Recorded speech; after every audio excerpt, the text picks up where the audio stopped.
За дараах зурагт ABC адил хажууд гурвалж нь харуулгаа гэж. За ACBD хоёр шулуун бол параллел. За энэ хоёр шулуун бол параллел юм байна. За тэгээд ABC өнцөг бол 40 градус гэж. За тэгэхээр B орон өнцөг бол 40 градус гэхээр чинь энэ бол 40 болно гэсэн үг. За тэгээд адил хажууд гэсэн юм чинь энэ хоёр бол тэнцүү байх хэвээр. Тэгэхээр чинь гурвалжны дотоод өнцгүүдийн нийлбэр бол 180 авах хэвээр. 180-аас 40-ыг хасчих юм бол 140. За 140 маань хоёр тэнцүү хэсэгт хуваагдж байгаа гэхээр энэ бол 70 градус болно гэсэн үг. За тэгээд энэ хамар өнцөг учраас энэ бол 110 градус болно гэсэн үг. За бид нар олох ёстой өнцөг бол CBD гэж байна тийм.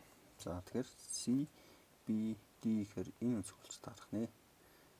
За энэ өнцөг маань итэ тэнцүү авах гэхээр 70-тай тэнцүү байгаа.